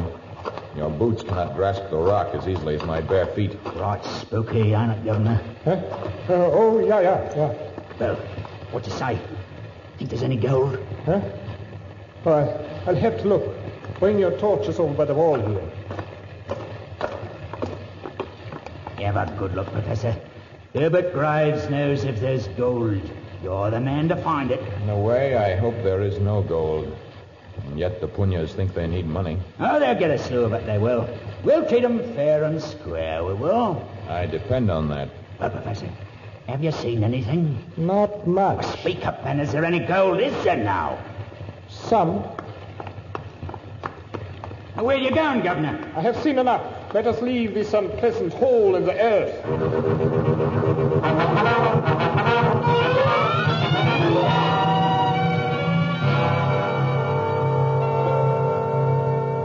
Where's he gone, Governor? Off to sleep in some tree somewhere, you fool. Yeah, I thought he'd never leave us alone. Well? Well, what? Well, what, he says. It barely makes it out of Saudi Arabia. We have the devil's own time buying that equipment in Mombasa. We lose our lives almost a dozen times in the jungle, and for what? For gold! Is there any gold in that cave? I said there was some. Oh, you did you? Well, that was nice of you, Governor. Yet that you hardly bothered to look at the bloomin' cave. Too high and mighty you are. Be quiet, and let me tell you something, Herbert Graves. We are not in civilization now, and you will not be able to inform on me. If you bellow at me once more, I will kill you as well as Tarzan. I didn't mean no harm. All I wanted to know is whether we might have found. Unless I'm sadly mistaken, the gold in this section wouldn't say $5 a ton. Until we transport it to the coast, it would be worth no more than sawdust. Oh, no, Governor. Oh, you're pulling my leg, huh? It ain't true. It is true. There is none of the gleaming gold you seek here. But the country is rich in black gold. Black gold? It is a name that men in the petroleum industry use for crude oil. You mean there's oil here, Governor? Great surface pools of it. It was in rich oil that Tarzan soaked those torches. Even you noticed the odor and the smoke as it burned. Well, my gosh, rich. You know what I saw in the smoke from those torches? What'd you see, Governor? Great pipelines through the jungle to Pointe Noire. A fleet of tankers sailing from there. And here, thousands of blacks sweating in oil fields. And Alexis Varin as Lord of the Jungle.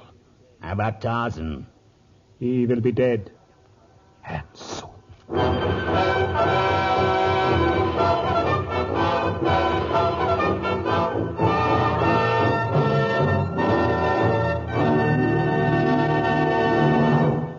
We'll be back with the conclusion of this episode of Tarzan in just a moment.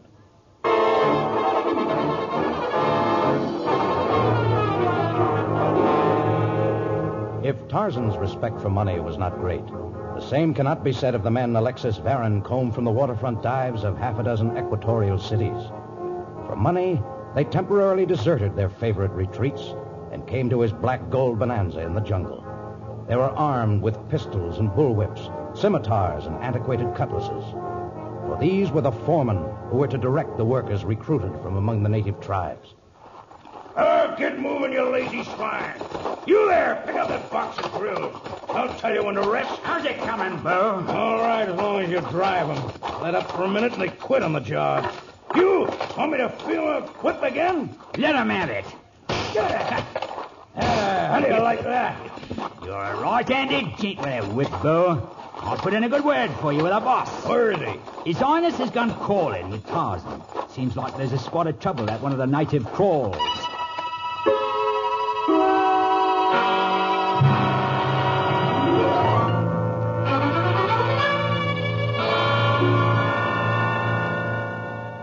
What have you to say to these charges, Mr. Schneider? They are completely without foundation. The woman has made them up. Nagama not lie. Men reach village each night dropping with exhaustion, and there are great welts across back. Of course the men are tired. They are unused to chopping trees and clearing brush and building derricks. Men also unused to whips. I leave it to you, Tarzan. Have you seen any of my foremen use whips? No. There have never been any whips used within my sight. But it seems you invent many errands for me to run so that I will not be near the camp. And there are the marks. Perhaps it is some jungle insect or disease. I would recognize those signs. Mr. Schneider, while I hesitate to doubt the word of you or your men, I have never known the people of Punya to depart from the truth. Well, perhaps without my knowledge, some of my men have been... If I obtain proof of any beatings, I shall drive every Tarmangani from the jungle. You misled me when you said it was gold for which this heavy equipment was needed, and you will not mislead me again. Does that satisfy you, Nagama?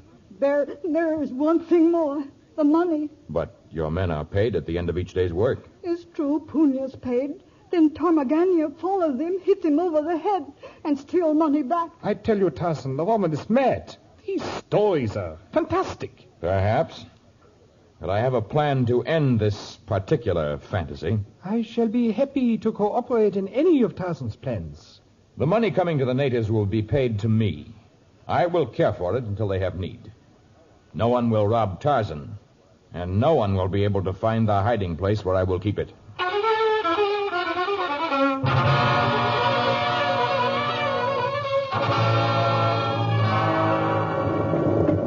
That drilling is driving me daft, Governor. The natives will work all night if necessary. Sometimes I can't understand you. Having them load all these coins in this big sack, too. That is the payroll for the natives. I expect Tarzan in for it any moment. Are you daft, man?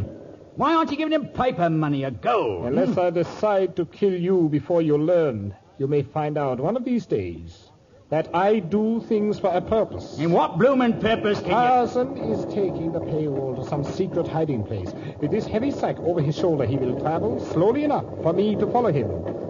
I want to know where he hides our money. Well, I can beloved.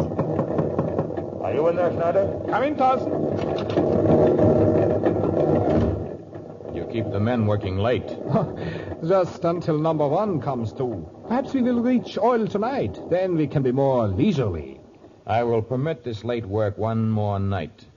Then, after this, the men will stop when Cuda, the sun, has finished his ride across the heavens. Are you going to stand for him giving orders, Governor? Of course. Tarzan is lord of the jungle. I have come for the men's wages. Everything is as agreed. There is the money in that sack. Good. I will see you in the morning. Is the sack heavy, matey? Not very. Good night. The bloomin' braggart, not heavy, he says. Why'd you do him in while we had him inside? Never underrate the enemy, Mr. Graves, and never make an impulsive move. I have been waiting for a heaven-sent opportunity. I will continue to wait until it comes. I shall follow Tarzan now, and if I am lucky, the opportunity might come. Tonight. Although Tarzan had scoffed at the weight of the sack, it grew heavy even before he had reached the outer edge of the clearing that the Tarmangani had carved in the virginal forest. Abandoning his plan to travel by the upper level, he made his way slowly through the dense vegetation, and behind him, against the wind, stalked Alexis Varon, the man who was waiting for an opportunity. But the killer who stalked Varon had no intention of waiting. Numa, the lion, was hungry for the meat of man. Help! Help! Help! I'm coming! I'm coming! Help, Tarzan! Help! Help! Help! Help! Tarzan! Tarzan! Watch out, Tarzan! He's creeping away from you! Knife him again! Good! Knife him again! Again! Again! That will teach him. What are you doing, Tarzan? Why do you put your foot on him? He's dead. Anyway, I picked up a rock to use as a weapon in case you had any more trouble.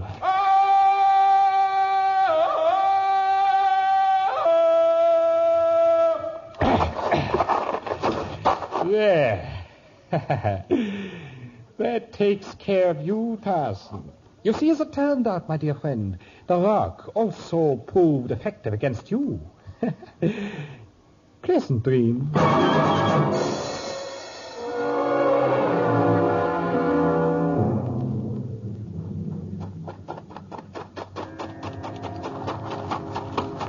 Hey there! Hey there! We're rich, Baron. The bloody well spattered off half an hour ago and it's flooded off the valley. Have you kept it the way I told you? I couldn't do that, Governor. It was coming too fast. But we've got the natives digging trenches and mud holes to hold it back. Good. Everything in sight is soaked with oil. You smell it? One of these fine days I'll be riding down Park Lane in a bloomin' Rolls Royce. That's a long way off, Graves. We have much to do. But the first order of business is for you to take a couple of the men and follow me into the jungle. I want you to carry Tarzan back to our hut. Carry him back? What happened? A lion attacked me and Tarzan pounced on it and killed it. While he was going through some ritual of baying to the moon, I brought him down with a rock. Later, I'll kill him. You're still going to kill the blighter after what he done for you? This is the opportunity I spoke of. Well, if you're going to do him in, why not do it where he is, and now? If I fired a gun in the forest, every native within earshot would come running. As soon as the oil is controlled, you can send the natives home. Then I can avenge my brother's death.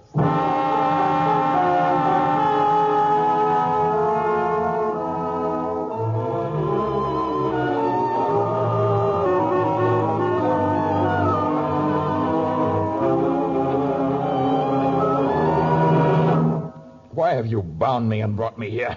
I have my reasons, Tarzan. I'll say he does, matey. It is true. I have been positive in my orders to you, but it was only to protect the natives who are my friends. You should have no malice toward me, Mr. Schneider. At this point, I think it is safe to reveal that my name is Varon. Varon?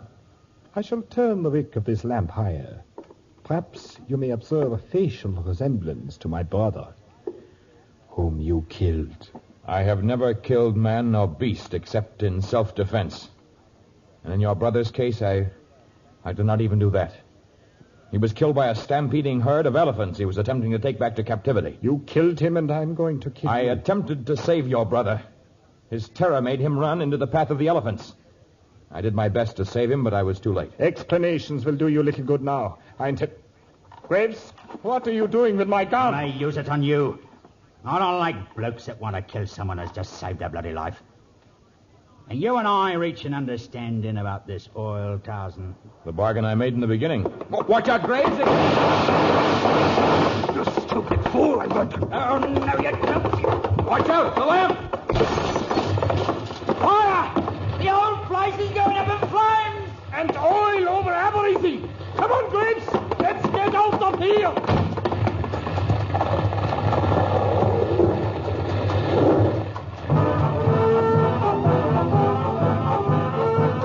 Graves and Barron ran for the protection of the jungle as fire enveloped everything within sight.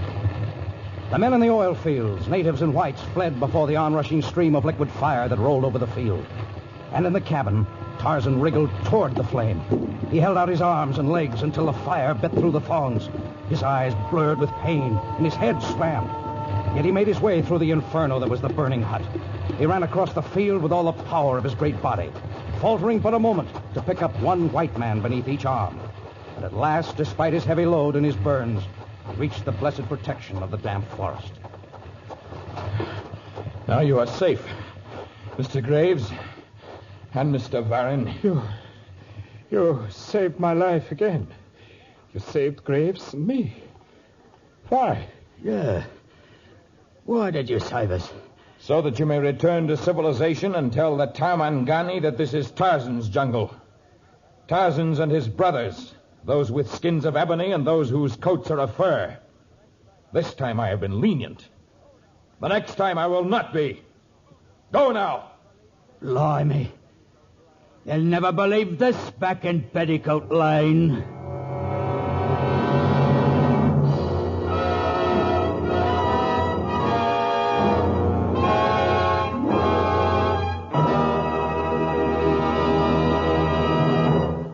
We'll return in just a moment.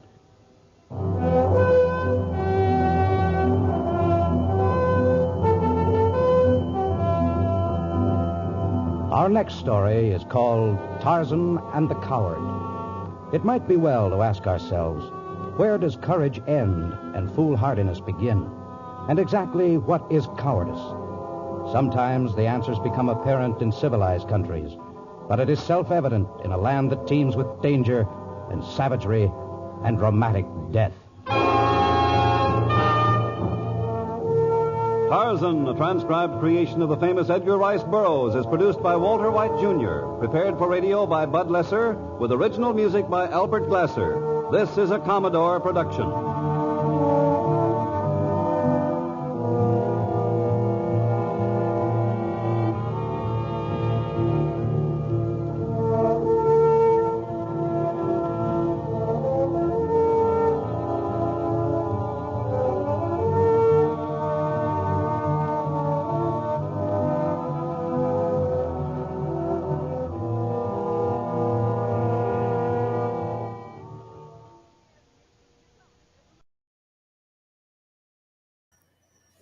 And that was Tarzan and the Black Gold of Africa.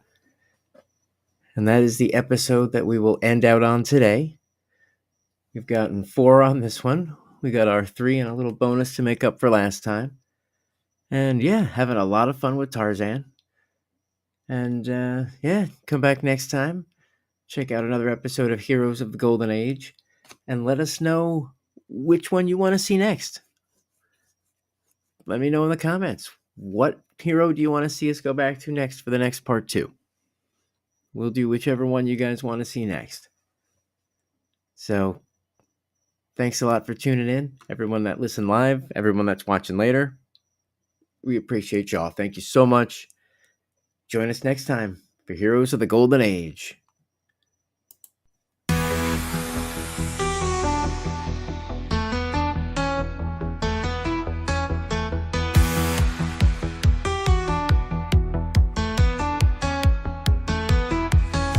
They left from the pages and capes and flight, shadows of justice in the dead of night, silver and spandex from a time gone by, lifting us higher as they touched the sky. Heroes of the golden age fight the fight, blazing bright in the neon light. Beneath the stars they light our way, legends live in the golden age today.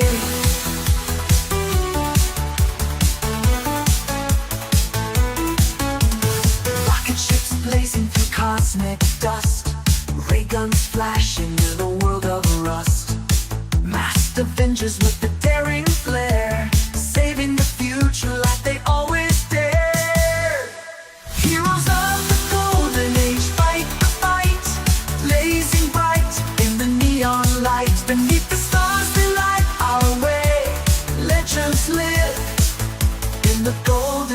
today.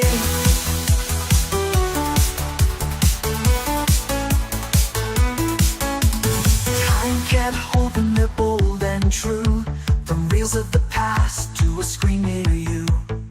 Golden whispers in electric glow. Watch the champions steal the show. Heroes of the golden age fight the fight, blazing bright in the neon light. Beneath the stars they light our way. Legends live in the golden age today.